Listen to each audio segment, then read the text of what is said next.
வைராகிய உள்ளம் படைத்த தனுசு ராசி அன்பர்களே, உங்கள் ராசிக்கு 11ஆம் இடத்தில் நடைபெறவிருக்கும் சுக்கிர பகவானுடைய பயிற்சி.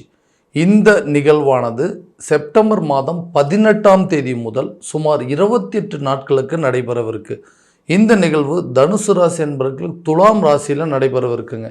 ஸோ இந்த காலகட்டங்கள் இந்த ஆடம்பர நாயகன் என்று அழைக்கக்கூடிய சுக்கிர பகவான் ஒருவருக்கு சொகுசு வாழ்க்கை, ஆடம்பரம், காதல், தாம்பத்தியம், குழந்தை பாக்கியம் போன்ற அனைத்து உறவுகளையும் கொடுக்கக்கூடியவர் இந்த சுக்கிரன். உங்களுடைய ராசிக்கு 11ஆம் இடத்தில், அதாவது இந்த லாபஸ்தானத்தில் நடைபெறவிருக்கும் இந்த சுக்கிர பகவானுடைய பயிற்சி ஆட்சி கிரகமாக மாறப்போகுதுங்க. இந்த நிலை இந்த தனுசு ராசி அன்பர்களுக்கு எந்த விதமான அற்புதங்கள் மற்றும் சிறப்புகள் கொடுக்க போகுது அப்படிங்கிறத தெளிவாகவும் துல்லியமாகவும் இந்த காணொலியில் பார்க்கலாங்க. நம்ம சேனலை ஃபஸ்ட் டைம் பார்க்குறவங்க தான் சப்ஸ்கிரைப் பண்ணிக்கோங்க, பெல் பட்டனை கிளிக் பண்ணி ஆல் அப்படிங்கிற ஆப்ஷன் கொடுத்துக்கோங்க. ஸோ தனுசு ராசி அன்பர்கள் குரு பகவானை அதிபதியாக கொண்டவர்கள். எந்த ஒரு விஷயத்தையுமே நிதானமாக பிளான் பண்ணி அந்த விஷயத்தில் எந்த தவறும் நடந்துடக்கூடாது அப்படிங்கிறத செயல்படுத்தக்கூடிய ஒரு நபர்கள் அப்படின்னே சொல்லலாங்க. ஸோ இந்த காலகட்டங்கள் இந்த தனுசு ராசிக்காரர்கள் அப்படின்னாவே ஒரு விஷயத்தை தான் முடிவு பண்ண விஷயத்தை எந்த சூழ்நிலையும் அதை மாற்றி அமைச்சிக்க கூடாது அப்படின்னு நினைக்கக்கூடிய நபர்கள். ஏன்னா எல்லாருக்கும் ஓடி ஓடி போய் உதவி செய்யக்கூடிய ஒரு நபர்கள். உதவின்னு கேட்டால் கண்டிப்பாக தன்னுடைய வேலையை விட்டுட்டு போய் உதவி செய்யக்கூடிய ஒரு சூழல் அப்படிங்கிறது உருவாக்கக்கூடிய நபர்கள்னே சொல்லாங்க. இந்த நபர்களுக்கு, இந்த தனுசு ராசி அன்பர்களுக்கு கடந்த சில காலகட்டங்களாக பார்த்தீங்க அப்படின்னா நிறைய விஷயங்கள், நிறைய ஏமாற்றங்கள் மற்றும் நஷ்டங்கள் அப்படிங்கிறத சந்திச்சாச்சு. ஸோ யாருக்காக கஷ்டப்படுறோமோ அவங்களே நம்மளை புரிஞ்சிக்காத ஒரு சூழல். இவங்களுக்காக இத்தனை நாளாக கஷ்டப்பட்டோமா, இவங்களே நம்மளை புரிஞ்சிக்கலையே, ஸோ இனிமேல் நம்ம யாருக்காக எந்த விஷயத்தையும் நம்ம செய்யக்கூடாது அப்படின்னு சொல்லி தனக்குள்ளேயே போட்டு அதை அதாவது ரொம்ப வருத்தப்படக்கூடிய ஒரு நிலை அப்படிங்கிறத தள்ளப்பட்டீங்க. என்னங்க, எதனால் இப்படி? ஒருவேளை 7.5 சனி நடந்துட்டு இருந்ததே, அந்த 7.5 சனினால தான் இந்த பாதிப்புகள்லாம் இருக்குமா? ஏன்னா அது நடந்துட்டு இருந்த காலம் கூட நல்லபடியாக தாங்க இருந்தேன், ஆனால் அது முடிஞ்சதுக்கு அப்புறமா தான் அதனுடைய தாக்கங்கள் ரொம்ப அதிகமாயிருச்சோ என்னமோன்னு எனக்கு தோணுது. ஏன்னா எல்லாருமே சொல்லிட்டு இருந்தாங்க உங்களுக்கு 7.5 சனி நடந்துட்டு இருந்ததுங்க அந்த அதனால தான் இந்த மாதிரி இருந்தது அப்படின்னு அப்போ சொல்லும்போது கூட ஓகே. அந்த நிலையை விட இப்போ அதிகமாக தான் பாதிக்கப்பட்டு இருக்கேன். ஏன்னா நிறைய பேர்த்துக்கு உதவி பண்ண போய் அந்த உதவி மூலமாக நிறைய பிரச்சனைகள் அப்படிங்கிறத தான் தேடிட்டு இருக்கிறேன். இதுக்கு மேலே நான் இழக்கிறதுக்கு ஒன்றுமே இல்லை அப்படிங்கிற அளவுக்கு நினைக்க தோணுதுங்க. ஏன்னா நிறைய கஷ்டங்களும் அவமானங்கள், ஏமாற்றங்கள் அப்படிங்கிறதெல்லாம் இது நிறைய சந்திச்சிட்டேன். ஸோ யாருக்காக உழைக்கிறோம், யாருக்காக கஷ்டப்படுறோம், அவங்களே நம்மளை தூக்கி எறிஞ்சிட்டு போகிற காலகட்டமாகிருச்சு இது. ஸோ கட்டின மனைவியும் சரி, பெற்ற பிள்ளைகளும் சரி, நம்மளை இந்த பிரச்சனை இவ்வளோ விஷயத்துக்கு காரணமே நீங்கள் தான்.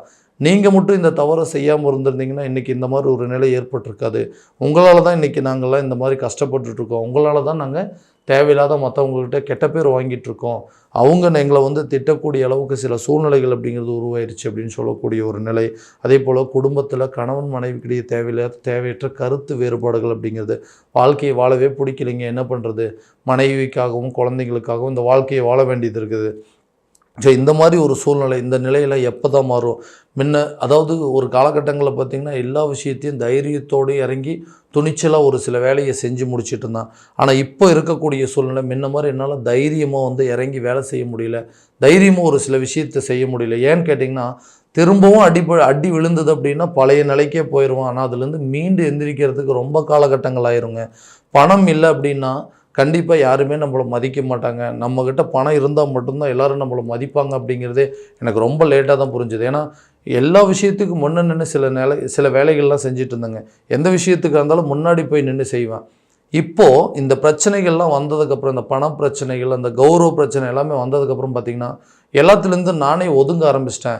ஸோ தேவையில்லாமல் எதுக்கு இந்த விஷயத்தெல்லாம் கலந்துக்கணும்? நம்ம போனாவே நம்மளை ஒரு மாதிரியாக பார்க்குறாங்க, நம்ம போனாவே நம்மளை அப்படியே ஒரு மாதிரி குற்றவாளி மாதிரி பார்க்குறாங்க அப்படின்னு. அப்போ எனக்குள்ளேயே சில தாழ்வு மனப்பான்மை அப்படிங்கிறது வர ஆரம்பிச்சிருச்சுங்க. ஸோ இந்த நிலை என்னோட எதிரிக்கும் வரக்கூடாது. நிறைய பண கஷ்டங்களை சந்திச்சாச்சு, அதே நேரத்தில் மன கஷ்டங்கள் அப்படிங்கிறது சந்திச்சாச்சுங்க. கடனை வாங்கி கொடுத்து அந்த கடனுக்கு உண்டான வட்டியை இப்போ நான் தான் கட்டிகிட்ருக்கேன். உதவி செஞ்சதில் கெட்ட பேருங்க. இருக்கிற வேலையை இழந்துட்டேன், கட்டின மனைவி இழந்தாச்சு, பெற்றவங்களும் என்னை ஒதுக்கிட்டாங்க. இனிமேல் இந்த வாழ்க்கையில் யார் தான் எனக்கு தேவை, யார் தான் இருக்காங்க அப்படிங்கிற ஒரு தனிமையான சில உணர்வுகள் அப்படிங்கிறது ஏற்பட்டுருச்சுங்க. என்னென்னா யாராவது ஒருத்தர் இருக்காங்க நமக்காக, நமக்கு உதவி பண்ணுறதுக்கோ அட்லீஸ்ட் நமக்கு ஒரு சில ஆறுதல் சொல்கிறதுக்காகவாவது சில பேர்த்துக்கு யாராவது இருப்பாங்க. ஆனால் இந்த ராசிக்காரர் இந்த தனுசு ராசியில் பிறந்ததுனால தான் இப்படி இருக்குமோ, யாருமே ஆதரவு சொல்லக்கூட ஒரு நாதி இல்லை அப்படிங்கிற ஒரு நிலைக்கு தள்ளப்பட்டுட்டேன். ஸோ இந்த நிலைகள்லாம் மாறாதா? என்னோடய வாழ்க்கையில் நான் நினச்ச மாதிரி வாழ்க்கை தான் அமையலை, அட்லீஸ்ட் அமைஞ்ச வாழ்க்கையவாது நான் நினச்ச மாதிரி மாற்றிக்க முடியுமா அப்படின்னு சொல்லி யோசிச்சுட்டு இருக்கக்கூடிய நபர்களுக்கு இந்த வரக்கூடிய காலகட்டங்கள், இந்த லாபஸ்தானத்தில் நடைபெறக்கூடிய இந்த சுக்கிர பகவானுடைய பயிற்சி நல்ல ஒரு மாற்றத்தை ஏற்படுத்தி கொடுக்குங்க. தொழில் அதே போல் தொழில் ரீதியாக இருந்த வந்த தடைகள் அப்படிங்கிறது கண்டிப்பாக அகலும். தொழிலில் நல்ல ஒரு முன்னேற்ற பாதை நோக்கி கொண்டு போகுங்க. நல்லா போயிட்டு இருந்த தொழிலுங்க திடீர்னு என்ன நடந்துச்சுன்னே தெரியல, அப்படியே டோட்டலாக லாக் ஆகி நின்றுச்சுங்க, டோட்டலாக நஷ்டப்பட்டுருச்சு. ஸோ இந்த தொழிலை மறுபடியும் மீண்டு நடத்தவே முடியாதா? இந்த தொழிலில் நான் பழையபடி என்னுடைய ஆதிக்கத்தை செலுத்த முடியாதா? நல்ல லாபத்தை சம்பாரிச்சிட்டு இருந்த ஒரு தொழிலுங்க இன்றைக்கி எல்லாமே முடங்கி போய் நிற்கிதுன்னு சொல்லக்கூடிய நபர்களுக்கு இந்த வரக்கூடிய காலகட்டங்களில் அந்த தொழிலில் நல்ல ஒரு லாபத்தை சம்பாதிக்கக்கூடிய காலமாக இருக்க போதுங்க. அது மூலமாக உங்களுடைய இழந்த பேர், கௌரவம், அந்தஸ்தை மீட்டெடுக்கக்கூடிய காலகட்டமாக இருக்க போகுது. வேலையை செஞ்சிட்ருக்கிறவங்களும் அப்படியே தாங்க. ஒரு வேலை செஞ்சிட்ருக்கேங்க, அந்த வேலையில் எனக்கு தேவையில்லாத பிரச்சனைகள், தேவையில்லாத தொந்தரவுகள் அப்படிங்கிறது வந்துகிட்டே இருக்குது.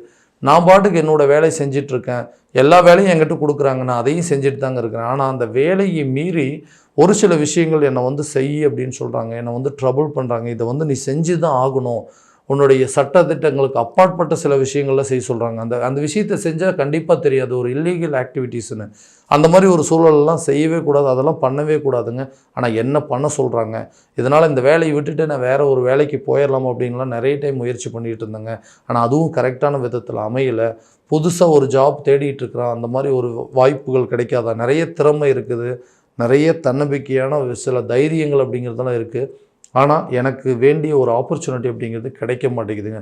அந்த மாதிரி ஒரு விஷயங்கள் எனக்கு கிடைச்சது அப்படின்னா என்னுடைய வாழ்க்கையில் நான் ஒரு நல்ல நிலைக்கு போகிறதுக்கான சில சூழல் அப்படிங்கிறது உருவாகும். இந்த காலகட்டங்களில் இந்த அமைப்புகள் அப்படிங்கிறது கண்டிப்பாக உங்களுக்கு உருவாகுங்க. திருமணம் ஆகாத ஒரு சில நபர்கள் அப்படிங்கிறது, ஸோ திருமணம் அப்படிங்கிறது ரொம்ப நாள் தள்ளி போயிட்டே இருக்குது. ஏதாவது ஒரு ராசி நட்சத்திரம் அப்படின்னு சொல்கிறாங்க, திடீர்னு செவ்வாய் தோஷம்னு சொல்கிறாங்க, ராகு கேது தோஷம்னு சொல்கிறாங்க. இந்த மாதிரி தோஷங்கள்லாம் என்னோடய வாழ்க்கையில் ரொம்ப அதிகமாக போட்டு ஆட்டி படைச்சிட்டு இருக்குங்க. இந்த ஜாதகமே பார்க்காம பேசாமல் திருமணம் பண்ணிக்கலாமா அப்படிங்கலாம் நிறைய டைம் யோசிச்சிருக்கிறேன். அந்த திருமணம் அப்படிங்கிறது இந்த காலகட்டங்கள் எனக்கு நடக்குமா, திருமணம் சம்மந்தப்பட்ட பாக்கியங்கள் அப்படிங்கிறது இருக்கான்னு யோசிக்கக்கூடிய நபர்களுக்கு திருமணம் சம்மந்தப்பட்ட அனுகூலங்கள் அப்படிங்கிறது கட்டாயமாக நடக்குங்க. கணவன் மனைவிக்கிடையே இருக்கக்கூடிய பிரச்சனைகள் அப்படிங்கிறது தீரும். ஸோ எதுக்கு எடுத்தாலும் சண்டை போட்டுட்டு இருக்கோம், ஏன் இந்த நிலை, எல்லாம் இதே நிலையில் போயிட்டு இருந்தேன். நிறைய பேர் டிவோர்ஸ் வாங்கிட்டு வாழக்கூடிய வாழ்க்கையெல்லாம் வாழ்ந்துட்டுருக்காங்க. ஒருத்தருக்கு பார்த்துக்காமல் பிரிந்து வாழக்கூடிய சூழல் அப்படி ஏற்பட்டுருக்கு. ஸோ இந்த நிலை மாறாதா? கணவன் மனைவிக்கிடையே நல்ல அந்யோன்யத்தை ஏற்படுத்தாதா? அவங்களுக்குள்ளே இருக்கக்கூடிய உணர்வுகள் அப்படிங்கிறது முழுமையாக ஒருத்தருக்கு ஒருத்தர் புரிஞ்சிக்க மாட்டாங்களான்னு கேட்டிங்கன்னா, இந்த சுக்கிர பகவான் என்று சொல்லக்கூடியவர் காதல் மற்றும் தாம்பத்தியத்தை கொடுக்கக்கூடிய ஒரு கிரகங்க. இந்த கிரகம் ஒரு சில பேருக்கு ஒரு நல்ல அமைப்பை கொடுக்கும். கணவன் மனைவி, அதாவது மனைவி கேட்ட சில பொருட்களை வாங்கி கொடுக்கக்கூடிய அளவுக்கு சில சூழ்நிலை, அவங்களுக்கு சில சர்ப்ரைஸ் கிஃப்டெல்லாம் வாங்கி கொடுத்து அவங்கள சந்தோஷப்படுத்துறதுக்கான சில சூழல், அதே போல் அவங்கள அதாவது ஒரு இன்ப சுற்றுலா அப்படின்னு சொல்லக்கூடியது, ஒரு ஆன்மீக சுற்றுலா கூட்டிகிட்டு போகிறதுக்கான சில வாய்ப்புகள் அப்படிங்கிறதெல்லாம் இந்த காலகட்டங்களில் உருவாகுங்க.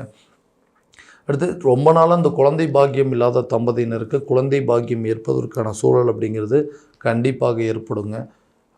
அதே சமயத்தில் அந்த ஒரு சொந்த வீடு வாங்கணும், இல்லை பூர்வீக சொத்துக்கள் இருக்கக்கூடிய பிரச்சனைகள் அப்படிங்கிறது விலகணுங்க. இந்த கடன் பிரச்சனைகள் அப்படிங்கிறது தீரணும்னு யோசிச்சுட்டு இருக்கக்கூடிய நபர்களுக்கு லாபஸ்தானம் என்று சொல்லக்கூடியது எதிர்பாராத தன லாபத்தையும் பொருள் வரவையும் கொடுக்கக்கூடிய ஒரு இடங்க. ரொம்ப வெயிட் பண்ணிட்டு இருந்திருப்பீங்க. ஸோ இந்த காலகட்டங்களில் இந்த இடத்துல நான் ஒரு ஹெல்ப் கேட்டிருக்கிறேன், அந்த பணம் எனக்கு கரெக்டான நேரத்தில் கிடைச்சது அப்படின்னா இந்த பிரச்சனையை நான் தீர்த்துருவேங்க அப்படின்னு சொல்லக்கூடிய நபர்களுக்கு, அதே நேரத்தில் இந்த ப்ராப்பர்ட்டியை நான் விற்றுட்டேன் அப்படின்னு சொன்னால் இது மூலமாக எனக்கு ஒரு நல்ல பணம் கிடைக்கும், அந்த பணத்தை வச்சு நான் கடனை எல்லாத்தையும் அடைச்சிருவேன், கடன் இல்லாத ஒரு வாழ்க்கையை வாழுவேன் அப்படின்னு நினைக்கிறவங்களுக்கு இது ஒரு அற்புதமான காலகட்டங்கள். எப்படின்னு கேட்டிங்கன்னா, இந்த 11ஆம் இடம் என்று சொல்லக்கூடிய லாபஸ்தானம் அப்படிங்கிறது எதிர்பாராத பொருள் வரவு, தன வரவை கொடுக்கக்கூடியது. பேங்க்கில் ஒரு லோன் அப்ளை பண்ணியிருக்கேன், அந்த லோன் கரெக்டான நேரத்தில் கிடைச்சது அப்படின்னா வீடு கட்டி முடிச்சிருவேன், அதே போல் ஒரு இடத்த வாங்கி முடிச்சிருவேன், இந்த கடன் எல்லாத்தையும் அடைச்சிருவேன்னு சொல்கிறவங்களுக்கு இது ஒரு நல்ல காலகட்டமாக இருக்க போகுதுங்க. ஸோ பொருள் வரவையும் தன வரவையும் கொடுக்கக்கூடிய ஒரு காலம். கடன் அப்படிங்கிறது ஒரு பெரிய பாதிப்புங்க. ஏன்னா யாருக்காகவோ ஒரு சில விஷயத்துக்காக உதவி பண்ண போய் இன்றைக்கி அந்த கடனில் நான் மாட்டிக்கிட்டு அந்த கடனுக்கு உண்டான வட்டியை கட்டிகிட்டு இருக்கேன். எதனால் இந்த ஒரு நிலை? ஏன்னா கடன் வாங்கிட்டு வான்லாம் இன்றைக்கி நிம்மதியாக தூங்கிட்டு இருக்கான். கடன் வாங்கி கொடுத்ததுக்கு நான் இன்றைக்கி சரியாக தூக்கம் இல்லாமல் சுற்றிட்டு இருக்கேன். அந்த கடனுக்கு இன்னொருத்தர்கிட்ட நான் கடன் வாங்கி ஒவ்வொரு டைம் வட்டி கட்ட வேண்டிய ஒரு நிலையில் இருக்குது. என்னுடைய சூழ்நிலையில் அப்படிங்கிறது எப்போ தான் மாறும்? நல்ல நிலை, அதாவது எனக்கு பணம் தர வேண்டியவங்க கண்டிப்பாக கொடுத்துட்டாங்க அப்படின்னு சொன்னால் கூட இந்த பிரச்சனையிலேருந்து நான் வெளியே வந்துடுவேன்.